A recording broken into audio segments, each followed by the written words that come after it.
What is going on, trainers? DrumVillain here, bringing you some more Pokemon Go PvP content, and today we're talking about a Great League team. And with the new season, we know that a lot of Pokemon got access to new moves. Some new moves entirely were introduced to the game, and one of the updates was Lanturn with Surf, which is very, very popular at the minute. It's one of the strongest additions to any of the Pokemon. They've got new moves. Honestly, it really is a strong Pokemon now in general for the Great League, and I wanted to put a team together that's not necessarily just a hard counter Lanturn, because obviously just triple grass would probably just do very well at that, but I wanted a versatile team that still performs well in general in the Great League, but also every Pokemon on the team can hold its own against Lanturn, or at least has some play there and doesn't just get walled off by that very, very nice water and electric typing. And the team's worked out really well for me. It is quite a meta line. There's not too much spice here, but sometimes you want the wins, you got to go meta, and it is quite early in the season, so don't worry too hard about actually going too try hard and go battle league right now. There's plenty of time to hit your goals, make the climbing up to legend rank. But still, this team's very strong. I do recommend it for the Great League in general, unless the meta shifts dramatically again in a different direction or a different Pokemon really picks up in popularity. This team's going to hold its own pretty well for you against a lot of matchups. With all that being said, hit the subscribe button if you're new, hit the like button if you enjoy the video, and let's take a look at today's team. So on the lead we've got Venusaur. Venusaur, fantastically strong grass type Pokemon in the Great League, going to resist the water and electric moves from a Lanturn that it might run into. Just has to watch out mainly for Pokemon like Skarmory that's going to be resisting all the moves. Things like Altaria can put a lot of work in against it too, but generally keep away from flyers, you're looking pretty good. In the Say Swaps position we've got Greedent. Greedent's a fantastic Say Swap in general in the Great League, does very well at baiting out fighting types as well, that Venusaur is going to be able to mop up and clear the way for our Pokemon in the back. Access to Body Slam and Crunch for great spam ability, really shuts down ghost types like Sableye that might swap in against our Venusaur as well. And our hard counter to those flying types against Venusaur is going to be Galarian Stunfisk, a fantastically strong Pokemon in general, and also Greedent's going to be baiting out those fighting types to clear the way for Stunfisk to sweep end games. And also, since it's our closer against Lanturn, if it does get stuck up against one, you can one-shot with the Earthquake if shields are down, so very, very strong Pokemon. Overall, this team has done really, really well for me. So let's take a look at some battles, and you guys can decide if it's a team you want to try out for yourself this season.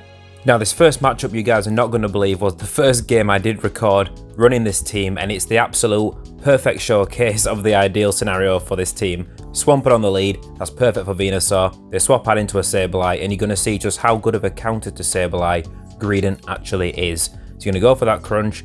Fantastic, we don't get the defense drop, but that's no big stress to us. We're going to let this go through, even if it's the return, which they do ideally need to land a return, which they do, but you can see it does a good chunk of damage, but it's not going to take us out. We're going to be able to go for another Crunch. The Sableye is going to shield here and actually play this out. So far this is as good as the situation can go for Sableye, because they've landed the return and they've shielded up a Crunch.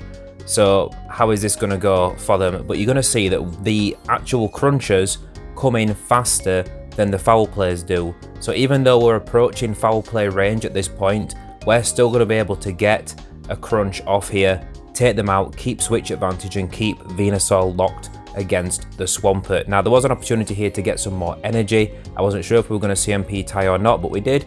But still, it's no big harm or foul. So that is as bad as that situation can go for Greedent if they do choose to drop 2 shields, and still we comfortably survive that situation. We're going to get to potentially another Body Slam here and force another shield out of that Swampert. So they swap out into Skarmory, hoping to catch the Body Slam, and like I said, perfect scenario. Stunfisk against Skarmory, Venusaur against Swampert, Greedent against Sableye. Absolutely flawless alignment for me here, and it is purely just an alignment win for me here. There's very, very little this opponent can do unless they can somehow stall the clock out long enough here to swap Swampert back in and snipe Stunfisk down with a Hydro Cannon. But even at that point, the damage would be done to Skarmory. Venusaur would still be able to get to a Frenzy Plant probably and still take out the Skarmory from the range it's going to be at here. So there's really no big threat to us left in this game. But the Skarmory goes down, and they're going to have to dump energy to take out the Stunfisk. And at this point, Venusaur can just Vine Whip down and take the win. And that is an absolute showcase of this team. I couldn't believe that that scenario actually lined up like it did in the first game, but that just goes to show what this team can do against hard meta lines. Now, oddly enough, as soon as I started running this team, I stopped seeing Lanturns pretty much at all in Go Battle League. I've been seeing them almost every single team for the last week or so, and then as soon as I switched to a team that's just entirely going to be able to at least handle Lanturn, nothing's going to really struggle with it, then all of a sudden I'm not seeing any at all. But still, Can't complain really, the team still holds its own very, very well. This matchup we have a Deoxys on the lead, and it throws a Psycho Boost straight away as soon as it's thrown 5 counters, so we know it's a Psycho Boost. So it's worth a shield, and Venusaur's energy is definitely worth hanging on to, and its health definitely is if the Deoxys stays in long enough to throw the Psycho Boost. We swap out to a Lickitung, so we feel it's only fair to throw 2 Frenzy Plants at it to probably force a shield, and then swap to Greedent. And this is another thing about Greedent, it's absolutely fantastic against Lickitung as well, because yes, the Body Slams and Power Whips will eventually start adding up, but you're double resisting that lick damage, and that's one of Lickitung's main sources of damage output and one of the main reasons it's so good as a safe swap in general for the Great League. And if you're resisting that, that means there's very little risk of being farmed down by that lick damage, and it really just puts you in a strong position getting Greedent lined up with that thing. Now, because the switch timers are out of sync, they decide to bring in Deoxys as soon as they're able to and start throwing some charge moves. We're happy to get the crunch off, do a big chunk of damage. Now we're going to bring Venusaur back in and start racing towards that Frenzy Plant again. They're going to get there before we do. Now, because they've already thrown a Psycho Boost at the Greedent, we're going to let this go because it's already double debuffed, so we're not too threatened by it. It does do a big chunk of damage still, as you can see, but it won't knock us out. They're going to struggle to farm us down with counter. So I'm going to take the extra bit of energy, throw a Frenzy Plant and see what's in the back. The Lickitung comes in, I'm going to throw the second Frenzy Plant straight away, clear this thing out, and then just hope that Stunfisk with 1 shield is going to do well against whatever's in the back, and it's a Sableye in the back. Now, in the 1 shield matchup, this is a little bit iffy. We're pretty much even on energy here. We both come in at full health. This is a pretty scary matchup, so we're going to try and bait a shield out of them with the Rock Slide, which we do not get the shield out of them. So now we're just going to go for double Rock Slide at this point. We'll let the first foul play go through, just, I don't know why, just because we can survive. It doesn't matter if we shield the first one or the second one, it's not a big deal. Either way, we're going to try and get to 2 Rock Slides here, which should force the second shield at least, and hopefully we get the last one off, and it might just put them low. It might not quite knock them out, but it might put them in Vine Whip down range from Venusaur. This is going to be very close in general. We're going to go for the Mudshot down. We don't quite get it. They're going to throw the foul play, and we're going to hope we can survive 1 Shadow Claw on Venusaur. How much health we got? We do. We take it out. We take the win. That's going to be GG. Now, in that situation, throwing Rock Slides is the right play with Stunfisk, because the stabilized win condition is shielding an Earthquake. If we lose an Earthquake's worth of energy, we'd have lost that match. So just going straight for the Rock Slides, because you have to land an Earthquake and a Rock Slide anyway, or you need 2 shields to be able to farm down after landing an Earthquake. So you just want to go straight Rock Slide in that matchup. It was worth building up to the Earthquake to try and bait that shield, and also to throw the Sableye off on how much energy we had in case they lose count, and we might be able to catch them off guard by sneaking an extra Rock Slide through or something like that. But either way, we take that game. Next matchup, we get an Alolan Ninetales lead. Now, in this matchup, I recommend throwing a Sludge Bomb the first time, because you want to make sure you definitely knock them out if they do let it through, so that they can't force a shield out of you with that Weather Ball. But then after, if they do shield the first Sludge Bomb, you can start going for Frenzy Plants, because it will get them low enough to farm down before they get to that second Weather Ball, so you can save 1 Vine Whip's worth of energy there, and just keep the pressure on a little bit better in this matchup. Now, Alolan Ninetales with Charm can put a fair amount of work in on Venusaur if it's willing to commit shields, as you can see, but we are going to be able to take this matchup with a sliver of health, and we're just going to hope that they've not got a counter user in the back. But if they do, there's a good chance that Stunfisk with shields down can put a good amount of work in on it, and Greedent as well with that nice versatile damage between Body Slam and Crunch. So the Sableye comes in, we're going to let Venusaur go down, make sure we align Greedent with this thing, and we're not feeling too much pressure, because the energy advantage that Sableye's got means it might be able to take us out before we take them out, depending how bulky it is, whether it can take 2 crunches or not. But it means we'll probably be able to farm down with Stunfisk after anyway, because it'll be so low it won't be much of a threat either way. Because as you can see, the second crunch doesn't quite KO. We actually attempt to catch a return on Stunfisk here, and they throw a little bit late, so we don't think we have, but then it is the return anyway. So absolute win-win for us there. And they've got a Diggersby in the back. This is absolute nightmare fuel for our Stunfisk, because that Earthquake is going to absolutely smash us to pieces. So we need to get all the damage in that we can as fast as we can, because we're probably going to need to land 2 Body Slams from Greedent to be able to knock this thing out. So it's not looking likely that we're going to win this game. 1 more Earthquake from this thing will take us out. Maybe they go for Fire Punch, and maybe we're able to get to 2 Body Slams. We might be able to win, but no, they don't mess about. Straight for the Earthquake, they're going to take us out. They're going to take that win. GG to them. So this isn't a flawless team by any measure, but also Diggersby is such a strong Pokemon, it can be so hard to deal with, especially if your 2 better answers to it are already used up. Next matchup, we got a Trevenant on the lead, and honestly, Trevenant does quite well against everything on the team except Greedent.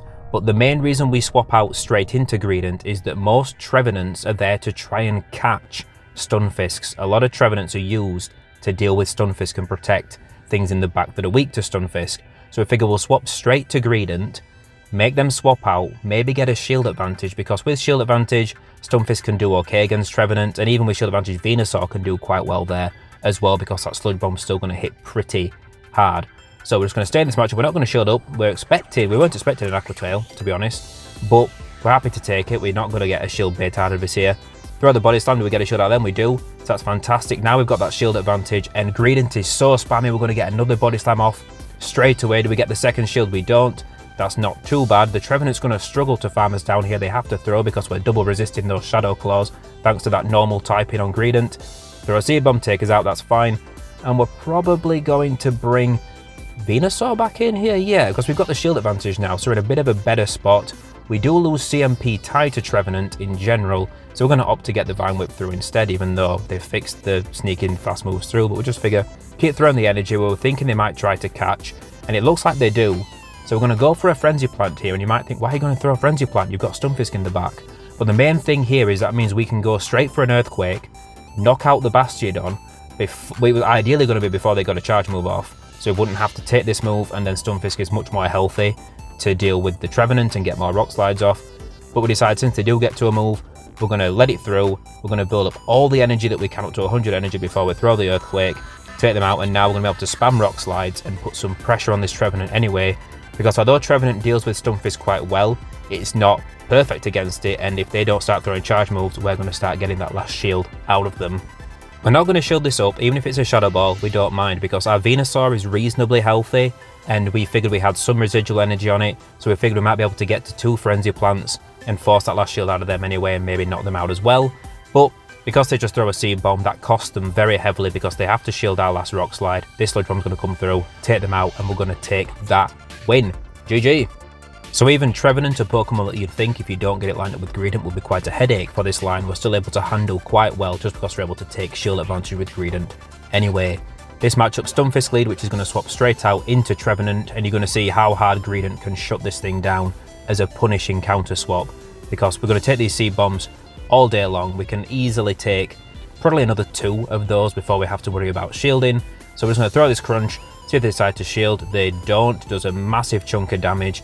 And we can probably just throw a Body Slam at this point, because Trevenant's relatively low. Body Slam's a good energy efficient stab move. Even though it's double resisted, it's going to do a decent chunk of damage, but also it is a bit risky in case it doesn't knock out. I'm not 100% sure how hard Body Slam hits. Just going to go for the Crunch, go for the knockout, make sure we get him out of there. The energy difference between Body Slam and Crunch doesn't often make baiting with a Body Slam worth the time. There's very few situations where you're going to see much benefit from that. If Crunch is the better move to go for in a situation, you want to kind of be going straight for Crunch, unless you really know your matchups and really know that it's important to save that 1 Bullet Seed's worth of energy. Stunfisk comes back in, takes out with the Rock Slide, and they've got a Jumpluff in the back to meet our Stunfisk. And Jumpluff recently got access to Fairy Wind. Fantastic energy generating move, does it a lot of favours in general in Go Battle League. And those energy balls are going to do quite well against Stunfisk, but also these Rock Slides are going to start adding up. And Venusaur's not all that threatened by Jumpluff, because we have access to Sludge Bomb, which would hit very, very hard. So countering this thing with our Stunfisk isn't necessarily the best play, but I'm happier with our Venusaur against their Stunfisk than in a Stunfisk mirror match, because I hate trying to bait with Rock Slide and trying to get Earthquakes through. It's a little bit more up in the air than Venusaur on Stunfisk, which feels, it's not a safer matchup. You're still having to guess and shield an Earthquake, but I feel more comfortable with it in general. And because they've chosen to shield, we're going to shield up the Energy Ball, and they catch a Rock Slide on Stunfisk, and this is definitely working towards a win condition for them, because that is a devastating amount of energy for Stunfisk to lose in a game that is down to the wire. We've both got a Grass type, we've both got a Stunfisk, we get their last shield, and we have to shield the Earthquake. We have to call this right.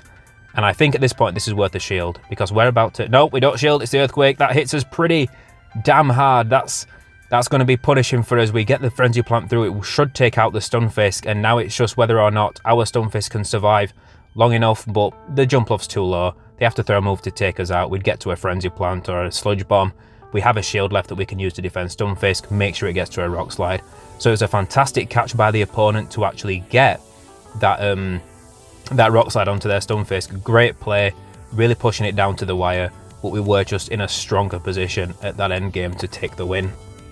Alright, matchup number 5 in this set. What have they got on the lead? It's a Shadow Gramble. This is fantastic for Venusaur because you're resisting that charm damage. And they swap in Cough Egregious, and once again these ghost save swaps are so dangerous in general in the Great League, but if you have a normal type to punish it and you can resist that Shadow Claw damage, you can do so well against them. Greedent is so strong against so many popular save swaps in the Great League, which is absolutely fantastic.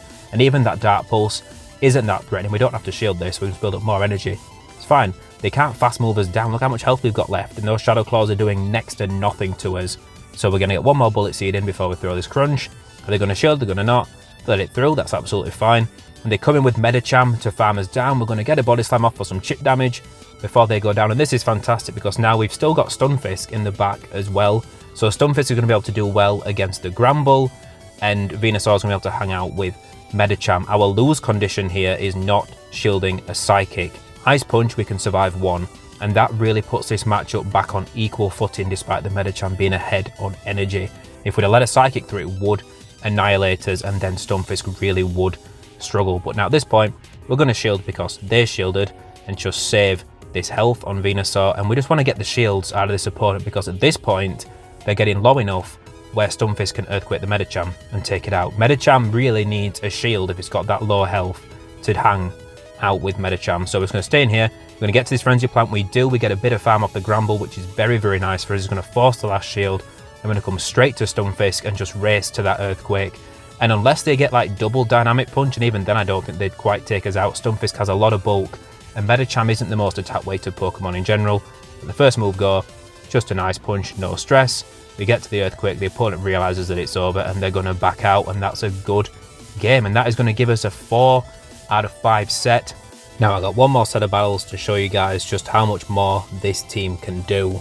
I've been messing around with a few different teams, trying to make different Pokemon work, always trying to mix it up, and I've been bouncing up and down around the 2300 elo mark, but every time I run this team, I swear I'm just getting great leads and just great matchups, and it's working out really well for me. And in this set from this morning, you can see, started running this team again to get some more footage for you guys, see how it works out. Again, the next day, a Azumarill lead, fantastic for Venusaur. Stunfisk save swap, which isn't the easiest thing for this team to deal with, but also we don't mind it. We throw a Frenzy Plant, do some nice big chip damage, and then bring in Greedent and just go for the Crunch. The Crunch will put it pretty close to Bullet Seed downrange if they then decide to start committing shields, but if they don't, it's just going to be now in Body Slam range. And this Stunfisk has got to put some serious work if he wants to take us out at this point. We're going to shield up respecting the Earthquake, which it is, that's completely fine, and that almost means we can Bullet Seed down, but I'm going to choose just to throw the Body Slam, take it out so that we don't have to take a Rock Slide or anything.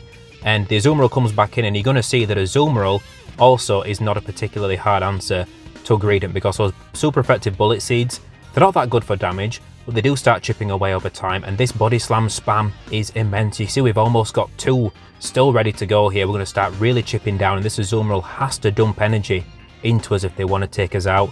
And this is a CMP tie. Absolutely perfect, because now we can let this go. Whatever move comes through, we know we've used up our energy. We're not tempted to shield to preserve this or anything like that. So we choose to throw, play rough, almost finishes us off, that's fine.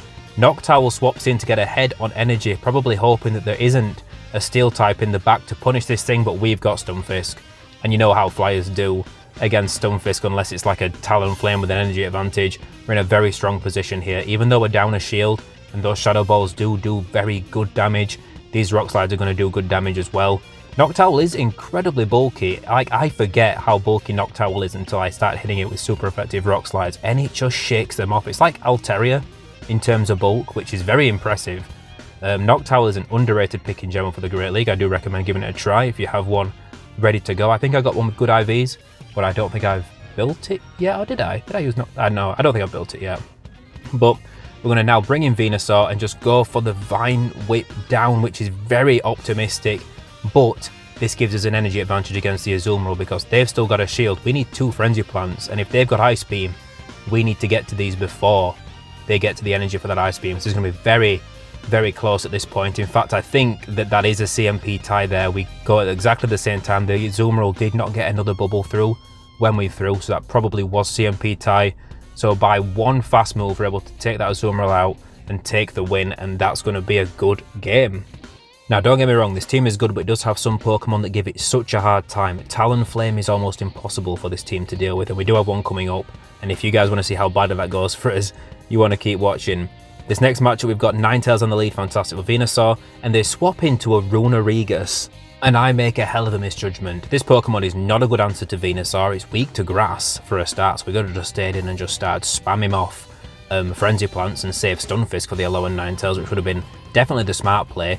I panic and swap in Stunfisk into this matchup. This thing's a ground type, and I've swapped a Stunfisk, a Galarian Stunfisk into this thing. We eat a Shadow Ball, we eat a Sand Tomb. This is not looking good. The main thing that we're happy with at least is that we're not super weak to that Alolan Ninetales anywhere on the team. Like, Greedent can hang out with it, Venusaur can hang out with it. So going down, we're happy to take shield advantage because we know Venusaur with the shield advantage can do a lot of work. We're just hoping there isn't something like a Scammer in the back to wall off this energy. The Ninetales comes back in aggressively, which we're very surprised by. We're going to go straight for the Sludge Bomb, hit it hard, absolutely annihilates this poor thing, and we're just going to go for the Vine Whip down. We're able to get it before they get a Weather Ball off, so we're in a very commanding position now, depending on what they've got in the back on this team. And it turns out they've got a Cofagrigus as well, so they got both variants of Yamask's evolution on this team, and Greedent does very well against both of them because both ghost types, both weak to that crunch, and both depend on Shadow Ball for their big threatening damage, as well as Shadow Claw fast move damage output. So Greedent is definitely our win condition in this game, and we know at this point that a Dark Pulse or Psychic from the Cofagrigus is the biggest source of damage left in the game in comparison to maybe a Sand Tomb from the Runerigus. So it's worth committing the shield at that early point because we know it's what we're expecting to get hit by. Although it might have been worth hanging on to, expecting to get Sand Tombed. So we decided to catch on Venusaur just to make sure that we're going to preserve our Greedent to get a crunch off and just finish off this game. And you can see that by the notifications popping up at the bottom there that the opponent chose to surrender as we threw that move. So going to be a good game to them. GG. Nice, interesting team. Cofagrigus, Runerigus, and Alolan Ninetales, but it does have some glaring weaknesses, as you can see. Greedent really gave him a hard time there in the end game. Alright, next matchup, and again an incredibly punishing lead for the opponent. Swamp it into Venusaur. They're going to swap out into Frostlass, and this is it, a Ghost save swap again. Honestly, having a Greedent in the back is so effective in so many games just because you can shut down so many Ghost save swaps. I'd say the same for Umbreon, to be honest, in the current meta, but Umbreon's got a little bit less versatility, I'd say, currently than Greedent does, despite Umbreon being one of my favourite Pokemon in general to run in the Great League. And you can see here we can really command this matchup because we can survive one Avalanche, and then these crunches are really going to put the pressure on, especially since we already got the defense drop with the first one that they chose to shield up. So they're going to choose to let this go down, and now we can do a little bit of work on the Swampert. Those double super effective Bullet Seeds even chipping away a little bit at Swampert here. And if we get to a second Body Slam on this thing, we're going to be pressuring a shield out of them. So this is really going to put the pressure on. They have to throw a Hydro Cannon to take us out before we get this last Body Slam off. That's fine, we're going to let it go. We've still got one shield apiece. What have they got in the back? It's a Lowen. Nice Kanto Ninetales. Our only non-Pokemon weak to fire is gone. This is an absolutely terrible situation for us. We're just going to go for the Rock Slide because it's a Shadow. It'll hit like a truck. And now I think we're going to let this go. I think we're going to let this go through because the Ninetales is pretty low, and we're going to go for a Vine Whip down. The Swampert isn't really threatening, but this Ninetales is. So we're just going to shield up the Weather Ball. Can we get the Vine Whip down? We can. We take some right damage from those Embers though as we're going. We need to fast move down the Swampert. We're just able to get it. Just as Swampert gets to a Hydro Cannon though, we probably would have survived. They would have needed to get a Sludge Wave, sorry, or an Earthquake off to knock us out. But that's going to be a good game. Very close though. Alright, Talonflame. Absolute nightmare lead. And the worst thing is that even though we're technically double weak to Talonflame, we can't just stay in to force alignment with Greedent against this thing because Talonflame is all about momentum. If you stay in with Venusaur or swap into Stunfisk and let it build up that charge move momentum, those flame charges and that ramping up fast move damage, Talonflame gets out of control very, very fast. So we're going to swap into Greedent, and we're just going to start putting some work in on the Azumarill that comes into Punishers. And we're tempted to go for switch advantage because Venusaur doesn't really have much play against Talonflame, but at least Stunfisk can threaten the one-shot with the Rock Slide. So we're going to go for these Body Slams and try and get switch advantage at this point. We don't get a shield yet. This is almost going to get to a second move. We're going to let it go. We should survive this, and it will put us low. And this is the bad thing, is that now we're approaching farm down range. So we're going to get as much energy as we can because we want to be throwing moves at this Talonflame before it takes us out. Because we want to be putting some shield pressure on. We need that shield back. If we do not get that shield back with Greedent, we've just lost the game because they can just spam flame charges at Venusaur, at Stunfisk. We can't get the shields down fast enough, and we will just get absolutely wiped out. We're going to go for these Body Slams. We're just able to survive one more Incinerate, get another Body Slam off. We need the shield, but this Talonflame's getting so far ahead on energy already. I think it's got 4 Incinerates worth of energy at this point. This is already getting absolutely out of control. We need to let the first Flame Charge go through. It does a huge chunk of damage. Throw this Rock Slide straight away. Well, after 2 man mud shots, because that's the optimum fast move timing to maximize energy and not them sneaking fast moves through. They're going to throw again. If they catch this Rock Slide, we're screwed, and we have to survive this next Incinerate. They swap out into Venusaur to try and catch the Rock Slide, and this isn't really good. We're behind on energy just by a couple of fast moves, but that's going to be enough to make the difference unless this opponent messes up. And you're going to see they play this absolutely perfectly. We're going to go for the Sludge Bomb like they did, get us pretty low. That's absolutely fine. And now they're going to throw a Frenzy Plant because they don't want me to get extra farm. They know their lose condition is my Stunfisk having energy, and they need the Talonflame to have enough energy for a Flame Charge to finish off Stunfisk. I don't realise this in the moment. Throw a Sludge Bomb, knock them out. They can throw one more Incinerate, farmers down, which gives them enough energy for this last Flame Charge, and they win CMP tie. So it's going to be enough to knock us out, and they're going to take that win. Going to be a GG to the opponent there. I tried to give you a run for your money, but the Talonflame is so hard to deal with. Very, very tough matchup, and very well played to the opponent. Alright, last matchup, and we've got another Deoxys lead. And I would say Deoxys might technically count as a core breaker for this team, just because that Psycho boost is so threatening to Venusaur, and the counter damage is super effective to Greedent and to Stunfisk. And although everything on the team can kind of put work in against Deoxys can put a lot of work in back against everything on the team. So it's a very awkward Pokemon to deal with because you're especially being forced to shield those Psycho boosts, which are very spammable when they come from Deoxys. We're going to swap out into a Lickitung, and we're going to be able to punish that with the Greedent. Now we want to leave this matchup too healthy to be farmed down by Deoxys, but also we want to be able to get some crunch. We want enough energy to be able to throw some crunches as well at the Deoxys and start chipping away at it, because Deoxys can survive one Frenzy Plant from Venusaur. So ideally we want to get at least one crunch in there as well to get it weakened down. And we figure we've got plenty of health here. The counters from Deoxys are going to add up, but they don't add up that fast. And Greedent's pretty bulky, got a lot of health. Deoxys is pretty weak, counters aren't stab. So we have to put some serious work in here, and you can see the crunch hits really hard. So they have to throw energy here to take us out. We're not going to shield it up, we're not that threatened. It's a Thunderbolt, it's fine, finishes us off. Our Venusaur's got plenty of energy here. We go for the CMP tie just to say, look, you want this Psycho boost, you're going to have to shield for it. No pressure. We also wanted to maximise the energy we had left on Venusaur. So we're probably going to shield this up. Yeah, we're going to commit that maybe Venusaur's got play against whatever's in the back, and it turns out it's a Dubwool. And I've been messing around with Dubwool. I've got some battles I want to make a video for you guys. I think this Pokemon is better than people are claiming it is, to be honest. But I run it personally with Wild Charge and Body Slam for its nice coverage. But this guy is running Payback, which again, great move to run. Fantastic for punishing any Psychic types that are running around and Ghost types. With shields down, Dubwool struggles to put the hard work in necessary to actually take out Stunfisk because it's so bulky. And we're just going to see what happens here. We're willing to throw this here. Yeah, we've got quite a bit of health left on Stunfisk. We're not in farm down range. And this is going to force the Deoxys to throw energy at us if they want to take us out. Our Venusaur's got a bit of energy left. We'll be able to throw a Frenzy Plant, force it through. The opponent realizes not much they can do. They're going to surrender. That's going to give us another 4-1 set to climb back some elo that I lost. Honestly, just messing about with other teams, trying to make things work, trying out some of the new Pokemon and trying not just to put them in super hard meta lines, you know. I don't want to just go, oh, you know, you're going to do well in Go Battle League if you just play the strongest Pokemon. But this team as well, sometimes I said it's nice to show a hard meta line and exactly what that can do in the current season. So let me know down below what you guys think of the team and what do you think of Greedent, because personally I think it's one of the most slept on Pokemon in general in the Great League. I did a video on it a long time ago back in the Christmas Cup, showing how strong it could be there, and honestly it's just such a strong, versatile Pokemon. It's designed for PvP, being bulky, HP oriented, spammy, body slam crunch. What more can you ask for? Fantastic Pokemon overall. So with all that being said, thank you guys so much for watching. You're all absolute legends. Subscribe if you're new, and I will catch all you guys next time.